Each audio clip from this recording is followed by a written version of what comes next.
Leni, umur berapa Leni kemudian mulai bertanya dan mencari orang tua? Umur sekitar 18 tahun gitu.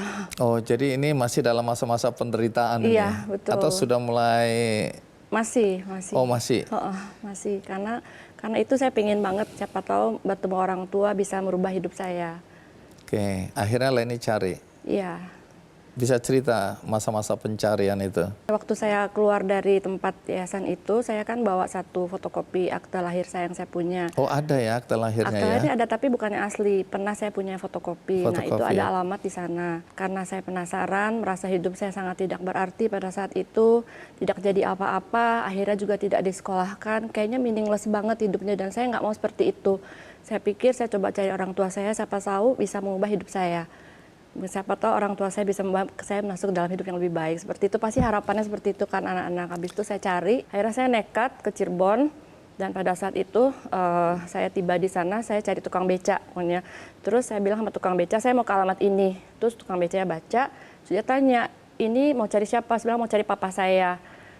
Terus dia baca lagi, betulan katanya. Sebaiknya nggak usah deh, kata tukang becanya. Terus tukang becanya tuh kayak udah hafal banget gitu kan. Nggak usah deh non, katanya, nggak usah cari papamu gitu. Tambah penasaran, bilang nggak apa-apa pak, saya tolong diantarkan. Saya udah jauh-jauh ke sini, saya nggak mau sia-sia. Waktu itu udah jam 4 sore kan, udah mau gelap gitu. Terus akhirnya ya udah, tapi udah nggak di sini alamatnya, udah di tempat yang lain. Dia tahu katanya alamatnya, karena ini orang terkenal gitu. Oh iya gitu. Akhirnya pada saat menuju ke sana, di perjalanan sudah mau sampai itu, saya melihat ada satu orang sedang digebukin gitu ya, digendong sama polisi militer waktu itu, seragam hijau-hijau, sama ada masa yang lagi tendang-tendang gitu kan. Terus becanya berhenti, terus dia diam. Saya bilang, kenapa pak berhenti di sini? Dia bilang, itu papa kamu gitu. Saat itu saya rasanya hancur banget gitu kan. Ini orang tua yang saya cari-cari, pantas tante itu kemarin bilang nggak usah ketemu gitu kan. Pantas tukang becanya tadi bilang lebih baik kamu nggak usah tahu, nggak usah kesana gitu kan.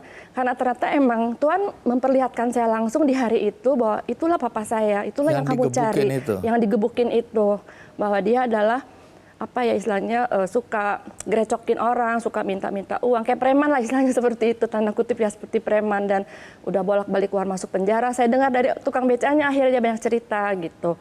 Itu saat itu saya udah nggak bisa nangis karena saya syok banget gitu ya, saya syok banget. Orang tua yang dalam angan-angan saya itu seperti itu indahnya gitu kan, dipeluk papa saya udah merasa aduh saya pingin banget punya kasih sayang seorang papa, karena saya anak perempuan ya, pasti saya lebih rindu kehadiran seorang papa gitu kan. Ternyata papa saya modelnya kayak gitu. Saya udah nggak bisa nangis di beca itu. Saya udah hancur banget rasanya gitu. Udah frustrasi sampai titik terendah rasanya pada saat itu. Bang, ini hidup saya mau jadi apa sekarang?